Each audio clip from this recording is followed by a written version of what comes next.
கடைசியில மீதி இருந்தது 616 அண்ட் 1610 யூனிவர்ஸ். அந்த ரெண்டு யூனிவர்ஸ்க்கும் மற்ற யூனிவர்ஸ்க்குலாம் என்ன நிலைமை வந்துச்சோ அதே நிலைமை தான் வந்துச்சு. ரெண்டு யூனிவர்ஸும் ஒன்னோட ஒன்னு மோதும் போது ரெண்டு யூனிவர்ஸோட சூப்பர் ஹீரோஸும் எப்படியாச்சும் அவங்களோட யூனிவர்ஸை காப்பாற்றணும்னு சொல்லிட்டு எவ்வளவோ ட்ரை பண்ணாங்க. பட் யாராலையுமே எதையுமே காப்பாற்ற முடியல. பட் ரெண்டு யூனிவர்ஸ்ல இருக்க ரீட் ரிச்சர்ட்ஸும் ஒரு ஸ்பேஸ் ஷிப்பை ரெடி பண்ணாங்க. அந்த ஸ்பேஸ் ஷிப்ல ஒரு குறிப்பிட்டவங்களை மட்டும் காப்பாத்திட்டு எஸ்கேப் ஆயிடுறாங்க. பட் 616ஓட ரீட் ரிச்சர்ட்ஸ் கிட்ட இருந்து அவரோட ஃபேமிலி மெம்பர்ஸ் அந்த ராஃப்ட்ல இருந்து பிரிஞ்சு போயிடுறாங்க. ஸோ இந்த ரெண்டு ராஃப்ட்ல இருக்க கேரக்டர்ஸ், அதாவது இந்த ரெண்டு ராஃப்ட்ல இருக்க பீயிங்ஸை தவிர மொத்த யூனிவர்ஸும் மொத்த மல்டிவர்ஸும் அழிஞ்சிருச்சு. ஸோ அவ்வளவுதான், நான் இருக்கிறதுக்கு ஒரு யூனிவர்ஸே இல்லைன்னா கதை எப்படா போக போகுது அப்படின்னு பார்த்துட்டு இருக்கும் போது டாக்டர் டூம் பியாண்டர்ஸோட பவரோட ரிட்டர்ன் ஆகிறாரு. ஆரம்பிக்கலாங்களா?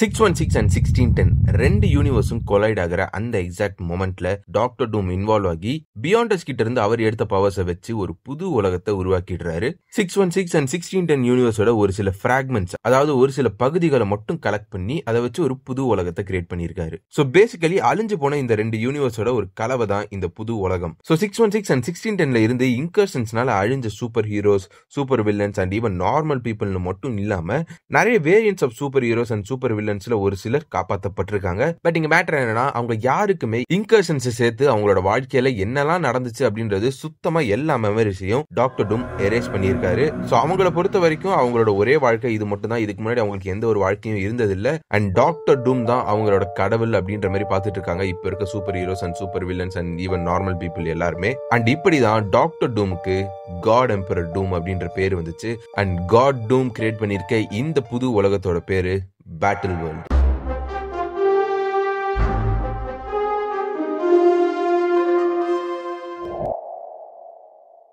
டாக்டர் டூமோட இந்த புது உலகத்துல அவர் மியால்னரையும் ரீக்ரியேட் பண்ணியிருக்காரு. சோ யாரெல்லாம் அந்த மியால்னரை தூக்க முடியுதோ அவங்க எல்லாருமே வர்தி அண்ட் அவங்க எல்லாருமே தாரா மாறிடுறாங்க. சோ ஏகப்பட்ட வேரியன்ட்ஸ் ஆஃப் தார் இருக்காங்க அண்ட் அவங்க எல்லாருக்குமே ஒரு வேரியன்ட் ஆஃப் தார் லீடரா இருக்காரு. சோ அவரோட பேரு ஓல்ட் மேன் தார். விஷயம் என்னன்னா, எல்லா தாரும் டாக்டர் டூம், அதாவது காட் டூம்க்கு கீழே தான் வேலை செஞ்சுட்டு இருக்காங்க. இந்த தார்ஸ் எல்லாருமே டூம்க்கு ஒரு போலீஸ் ஃபோர்ஸா ஒர்க் பண்ணிட்டு இருக்காங்க. சோ பேசிக்கலி இந்த மொத்த தார் கும்பலுமே டாக்டர் டூம் கிரியேட் பண்ணிருக்க ஒரு போலீஸ் டிபார்ட்மெண்ட். ஃபியூச்சர் ஃபவுண்டேஷனோட மெம்பர்ஸ் மண்ணில் புதைஞ்சிருக்க ஒரு லைஃப் ராஃப்டை கண்டுபிடிக்கிறாங்க. சோ இதுல இருந்து என்ன தெரிய வருது அப்படின்னா, மிஸ்டர் ஃபென்டாஸ்டிக் கிட்ட இருந்து பிரிஞ்ச ஃபியூச்சர் ஃபவுண்டேஷன் அண்ட் மிஸ்டர் ஃபென்டாஸ்டிக்கோட ஃபேமிலி மெம்பர்ஸை டாக்டர் டூம் காப்பாத்திருக்காரு. சோ இவங்க இருந்த அந்த பார்ட் ஆஃப் த ஷிப்ல மல்டிவர்சல் ப்ரொடெக்ஷன் டீஆக்டிவேட் ஆனதுனால இவங்க எல்லாருமே லிட்டரலா செத்து பொழைச்சிருக்காங்க because of Doctor Doom. So அதனாலேயே இவங்களோட மெமரிஸும் அழிக்கப்பட்டிருக்கு. அண்ட் ஆல்சோ இவங்களுமே டாக்டர் டூமை தான் கடவுளா பாத்துக்கிட்டு இருக்காங்க. பேசிக்கலி அந்த ராஃப்ட்ல இல்லாம யாரெல்லாம் செத்து பொழைச்சிருக்காங்களோ அவங்க யாருக்குமே எந்த மெமரிஸும் இல்ல. அதுதான் கான்செப்ட். சோ காட் டூம் கிரியேட் பண்ணிருக்க இந்த உலகத்துல நிறைய கிங்டம்ஸ் இருக்கு. சோ ஒவ்வொரு ராஜ்யத்துக்கும் ஒவ்வொரு கேரக்டரை ராஜாவா போட்டிருக்காரு. சோ யூட்டோபோலிஸோட ராஜாவான ஜேம்ஸ் பிராடாக்க அவனோட பதவியில இருந்து தூக்கணும்னு சொல்லி பார் சினிஸ்டர் கிங்டமோட ராஜாவான மிஸ்டர் சினிஸ்டர் அண்ட் ஹைபீரியன் ரெண்டு பேருமே சேர்ந்து ஒரு பிளான் போடுறாங்கன்னு சொல்லி ஒரு ரூமர் பரவ ஆரம்பிக்குது. சோ அது உண்மைதானா அப்படின்னு கண்டுபிடிக்கிறதுக்காக தார் காப்ஸ் ஒரு சிலர் பார் சினிஸ்டருக்கு போய் மிஸ்டர் சினிஸ்டரை அரெஸ்ட் பண்ணி கேஸ்டல் டூம் கூட்டிட்டு வராங்க. அதாவது காட் டூமுக்கு முன்னாடி ஜட்ஜ்மெண்ட்காக கொண்டு வராங்க. சோ அங்க டாக்டர் ஸ்ட்ரேஞ்ச் இந்த மொத்த உலகத்துக்கே ஷெரீஃபா இருக்கிறது தெரிய வருது. அதாவது காட் டூமோட ஒரு ரைட் ஹேண்டா இருக்காரு. அவர் தான் இந்த கேஸ் எடுத்து இப்ப சினிஸ்டர் உண்மையாவே எல்லாரும் சொல்ற மாதிரி தப்பு பண்ணிருக்கானா அப்படின்றத இன்வெஸ்டிகேட் பண்ணிட்டு இருக்காரு. இன்வெஸ்டிகேட் பண்ணதுல மிஸ்டர் சினிஸ்டர் ஆமா ஜேம்ஸ் பிராடாக்கு அகைன்ஸ்டா பிளான் போட்டது நான் தான் அப்படின்ற மாதிரி உண்மையை ஒத்துக்கிறாரு. சோ அவ்வளவுதான், மிஸ்டர் சினிஸ்டரை ஒத்துக்கிட்டா அவனுக்கான தண்டனையை கொடுத்துடலாம் அப்படின்னு சொல்லி ஷெரீஃப் ஸ்ட்ரேஞ்ச் சொல்ல, சினிஸ்டர் குறுக்க பூந்து என்ன அக்யூஸ் பண்ணது யாரோ அவனை என் முன்னாடி கொண்டு வாங்க, அவன் கூட சண்டை போட்டு நான் ஜெயிச்சிட்டேன்னா என்ன யாருமே எதுவும் கேட்க கூடாது, என்ன விட்டுறணும், அதை கேட்கறதுக்கு எனக்கு ரைட்ஸ் இருக்கு அப்படின்ற மாதிரி மிஸ்டர் சினிஸ்டர் ஷெரீஃப் ஸ்ட்ரேஞ்ச் கிட்ட சொல்றாரு. சோ பேசிக்கலி இந்த புது உலகத்துல டாக்டர் டூமோட ரூல்ஸ் படி யாராச்சும் ஒருத்தர் மேல ஒரு கேஸ் கொடுக்குறாங்க அப்படின்னா, ஒரு அக்யூசேஷன் வைக்கிறாங்க அப்படின்னா, அக்யூஸ்ட் வந்து கேஸ் கொடுத்தவங்க கூடயோ இல்லனா அந்த கேஸ் கொடுத்தவங்களோட ராஜ்யத்துல இருக்க யாராச்சும் ஒருத்தர் கூட சண்டை போட்டு ஜெயிச்சிட்டாங்க அப்படின்னா அக்யூஸ்ட விட்டுறணும் போல இருக்கு. சோ இந்த ரூல் வந்து வெறும் ராஜாக்களுக்கு மட்டும் தானா இல்லனா சாதாரண கேரக்டர்ஸ்க்கும் இந்த ரூல் அப்ளை ஆகுமான்றது தெரியல. ஏன்னா எங்கேயுமே கிளியரா மென்ஷன் பண்ணல. பட் அது அப்படியே இருக்கட்டும். சோ இப்ப சினிஸ்டர் அக்யூஸ் பண்ணிருக்கிறது யாருன்னா வேற யாரும் இல்ல, யூட்டோபோலிஸோட ராஜாவான ஜேம்ஸ் பிராடாக் தான். பட் சினிஸ்டர் ஜேம்ஸ் கூட சேலஞ்ச் பண்ணாம ஜேம்ஸ் பிராடாக்கோட தம்பியான பிரையன் பிராடாக், அதாவது ஒரு யங்கான கேப்டன் பிரிட்டன் கூட சேலஞ்ச் பண்றாரு. So Captain Britain and Mister Sinister சினிஸ்டருக்கு டாக்டர் டூம் முன்னாடி ஒரு பெரிய சண்டை நடக்குது.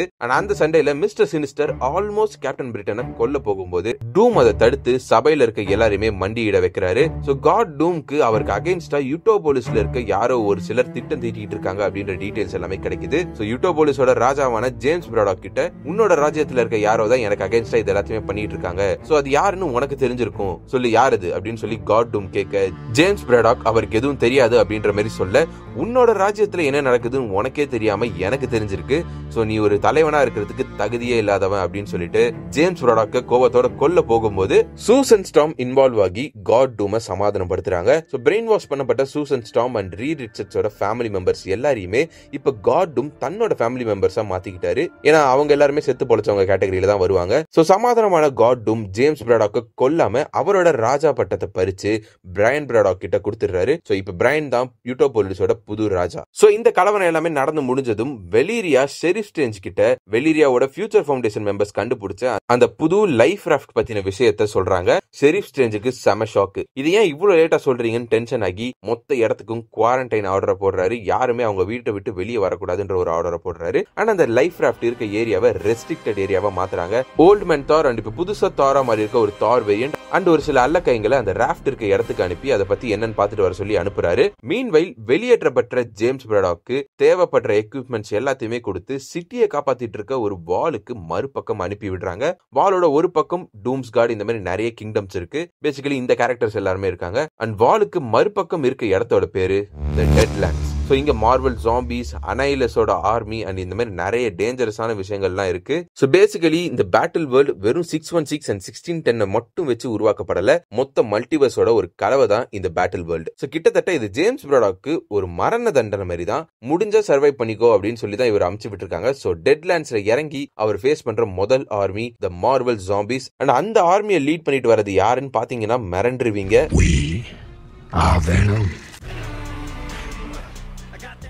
சோ வெனம் அண்ட் மார்வல் ஜாம்பிஸ்க்கு அகைன்ஸ்டா சண்டை போட ஆரம்பிக்கிறாரு ஜேம்ஸ் பிராடாக். இதுக்கப்புறம் அவருக்கு என்ன ஆகுதுன்றதெல்லாம் நம்ம வெயிட் பண்ணி தான் பார்த்தாகணும். சோ ஷெரிஃப் ஸ்ட்ரேஞ்சோட ஆர்டர்ஸ்க்கு ஏத்த மாதிரி தார் காப்ஸ் அண்ட் இன்னும் ஒரு சில பேர் அந்த ஸ்பேஸ் ஷிப்பை இன்வெஸ்டிகேட் பண்றதுக்காக அங்க போறாங்க.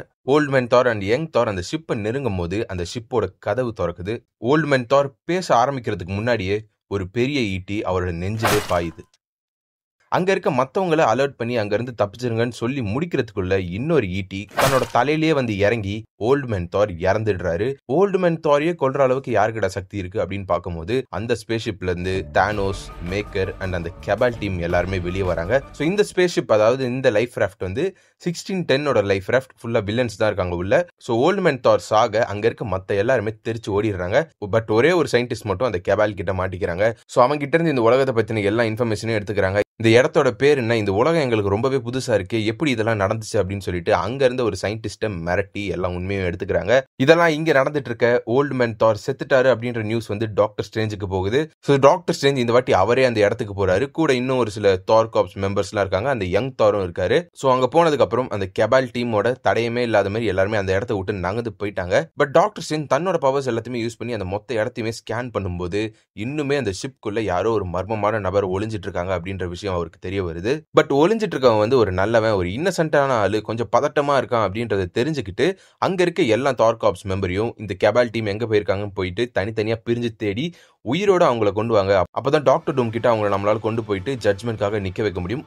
கொண்டு வந்தீங்கன்னா எந்த ஒரு யூஸும் இல்லை, ஸோ அதனால உயிரோட கொண்டு வாங்கன்னு சொல்லி அனுப்பி வைக்கிறாரு. ஸோ ஒன்ஸ் அந்த இடத்துல இருந்து எல்லா தார் காப்ஸ் மெம்பரும் போயிட்டதுக்கு அப்புறம் யங் தாரும் டாக்டர் ஸ்ட்ரேஞ்ச் மட்டும் அந்த இடத்துல இருக்காங்க. ஸோ இப்போ டாக்டர் ஸ்ட்ரேஞ்ச் அந்த ஷிப்புக்கு முன்னாடி போயிட்டு உள்ள ஒளிஞ்சிட்டு இருக்க அந்த நபர்கிட்ட இங்க இருந்த எல்லாருமே இந்த இடத்த விட்டு போயிட்டாங்க, ஸோ இப்போ நீயும் நானும் மட்டும் தான் இருக்கும், உன்னை எதுவும் பண்ண மட்டும் தைரியமா நீ வெளியே வரலாம் அப்படின்ற மாதிரி டாக்டர் ஸ்ட்ரேஞ்ச் சொல்ல அந்த மர்ம நபர் வெளியே வராரு. அண்ட் அது யாருன்னா